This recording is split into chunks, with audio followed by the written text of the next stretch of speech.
সরকার ৩ ধাপে pay scale বাস্তবায়নের পরিকল্পনা করছে। এই খবরে কর্মচারীরা যথেষ্ট হতাশ হয়েছেন। তাদের যুক্তি হল, গত ১১ বছরে কর্মচারীরা ২টি পে স্কেল থেকে বঞ্চিত হয়েছেন এবং সেই হিসেবে ৩ ধাপে বাস্তবায়নের কোনো যৌক্তিকতা নেই। তাই জুন মাসের মধ্যেই গেজেট জারি করে ১ ধাপে বাস্তবায়নের জোর দাবি জানানো হয়েছে।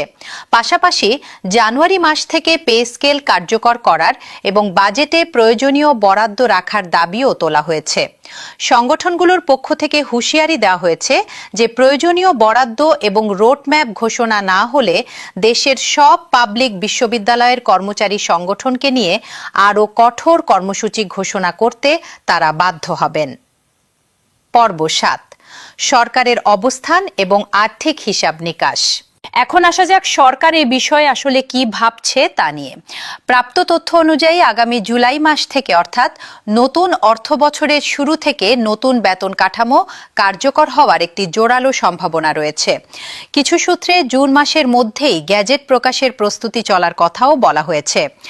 আসন্ন অর্থ বছরের জাতীয় বাজেটে এই খাতে বড় অঙ্কের বরাদ্দ রাখার পরিকল্পনা রয়েছে বলে বিভিন্ন প্রতিবেদনে উল্লেখ করা হয়েছে। এই বরাদ্দের সুনির্দিষ্ট পরিমাণ নিয়ে বিভিন্ন সূত্রে কিছুটা ভিন্নতা রয়েছে। কোন সূত্রে ২২ থেকে ২৫ হাজার কোটি টাকার কথা বলা হয়েছে, আবার কোন সূত্রে ৩০ থেকে ৩৫ হাজার কোটি টাকার মতো বড় অঙ্কের কথাও বলা হয়েছে। প্রকৃত বরাদ্দ নির্ভর করবে আসন্ন বাজেটে সরকার এই খাতে কতটা অগ্রাধিকার দেয় তার উপর। তবে এর বিপরীত একটি চিত্র দেখা গেছে আগের একটি প্রতিবেদনে। সেখানে বলা হয়, নতুন পে কমিশনের জন্য প্রাথমিকভাবে প্রায় ৪০ হাজার কোটি টাকা প্রয়োজন বলে ধারণা করা হয়েছিল।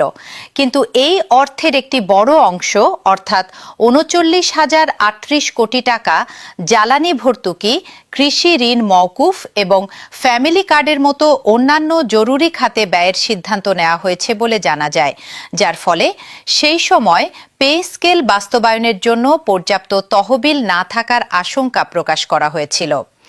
এই দুই ধরনের তথ্য একসঙ্গে বিবেচনা করলে স্পষ্ট হয় যে নবম পে স্কেলের বাস্তবায়ন একটি জটিল আর্থিক সমীকরণের উপর নির্ভর করছে।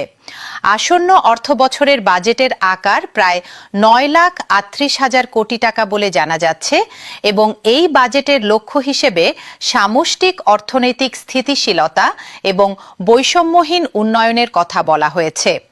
এই বিশাল বাজেটের মধ্যে পে স্কেলের জন্য কতটা জায়গা তৈরি হয় তা নিয়েই এখন সবচেয়ে বেশি আগ্রহ তৈরি হয়েছে। নবম পে স্কেল কেবল সরকারি কর্মচারীদের জন্যই গুরুত্বপূর্ণ নয়, দেশের সামগ্রিক অর্থনীতির ওপরও এর একটি বড় প্রভাব রয়েছে। বিপুল সংখ্যক সরকারি কর্মচারীর হাতে অতিরিক্ত অর্থ এলে তা সরাসরি বাজারে প্রবেশ করে এবং ভোগ ব্যয় বৃদ্ধি করে। এর ফলে অর্থনীতিতে চাহিদা বৃদ্ধি পায়, যা ব্যবসা বাণিজ্যের জন্য সহায়ক হতে পারে। তবে অর্থনীতিবিদদের একটি অংশ মনে করেন, এত বিপুল পরিমাণ অর্থ একসঙ্গে বাজারে প্রবেশ করলে তা মূল্যস্ফীতির ওপরও চাপ তৈরি করতে পারে। এই কারণেই সরকার ধাপে ধাপে বাস্তবায়নের কথা ভাবছে বলে কোনো কোনো প্রতিবেদনে উল্লেখ করা হয়েছে, যাতে অর্থনৈতিক স্থিতিশীলতা বজায় রাখা যায়। তবে কর্মচারী সংগঠনগুলোর যুক্তি হল, দীর্ঘদিন ধরে বঞ্চিত থাকার পর এখন আর কোনো বিলম্ব মেনে নেওয়া সম্ভব নয়। এই দুই পক্ষের অবস্থানের মধ্যে একটি ভারসাম্য তৈরি করাই হবে সরকারের জন্য সবচেয়ে বড় চ্যালেঞ্জ।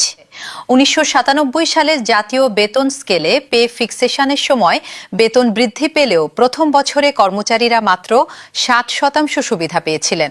সেই সময় পে স্কেল ৬০% এবং ৪০% হিসেবে ২ বছরে ভাগ করে বাস্তবায়ন করা হয়েছিল।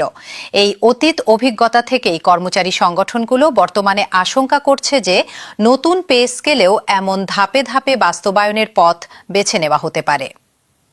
অর্থনীতি বিশ্লেষকদের একটি অংশ মনে করেন, নবম পে স্কেল বাস্তবায়নের সময় সরকারকে একটি সুনির্দিষ্ট ভারসাম্য বজায় রাখতে হবে। একদিকে কর্মচারীদের প্রকৃত আর্থিক প্রয়োজন এবং বাজার দরের সঙ্গে সামঞ্জস্য রাখা প্রয়োজন, অন্যদিকে সরকারের সীমিত বাজেট এবং অন্যান্য অগ্রাধিকারমূলক খাতের সঙ্গেও সমন্বয় করতে হবে। অনেকে মনে করেন, একটি দীর্ঘমেয়াদী টেকসই বেতন কাঠামো তৈরি করা প্রয়োজন, যা আগামী ১০ বছরের জন্য প্রযোজ্য হতে পারে এবং বারবার নতুন পে স্কেলের জন্য অপেক্ষা করতে না হয়। আসন্ন জাতীয় বাজেটে কত পরিমাণ অর্থ বরাদ্দ থাকে তার উপর নির্ভর করবে নবম পে স্কেলের ভবিষ্যৎ গতিপথ। বাজেটে পর্যাপ্ত বরাদ্দ রাখা হলে এবং এক ধাপে বাস্তবায়নের সিদ্ধান্ত নেওয়া হলে আগামী জুলাই মাস থেকেই কর্মচারীরা নতুন বেতন কাঠামোর সুফল পেতে শুরু করবেন। তহবিলের সংকট অব্যাহত থাকলে ধাপে ধাপে বাস্তবায়নের পথেই হাঁটতে হতে পারে সরকারকে। দর্শক, গেজেট প্রকাশিত না হওয়া পর্যন্ত কোনো তথ্যকেই শতভাগ নিশ্চিত বলে ধরে নেওয়া ঠিক হবে না। বিভিন্ন সূত্র থেকে পাওয়া তথ্যে কিছু পার্থক্য রয়েছে এবং প্রকৃত চিত্র স্পষ্ট হবে কেবল সরকারি গেজেট প্রকাশের পরই। তবে এটুকু নিশ্চিতভাবে বলা যায় যে নবম পে স্কেল নিয়ে আলোচনা এখন তার চূড়ান্ত পর্যায়ে পৌঁছেছে এবং আগামী কিছু মাসের মধ্যেই এই বিষয়ে একটি স্পষ্ট সিদ্ধান্ত আসার সম্ভাবনা রয়েছে।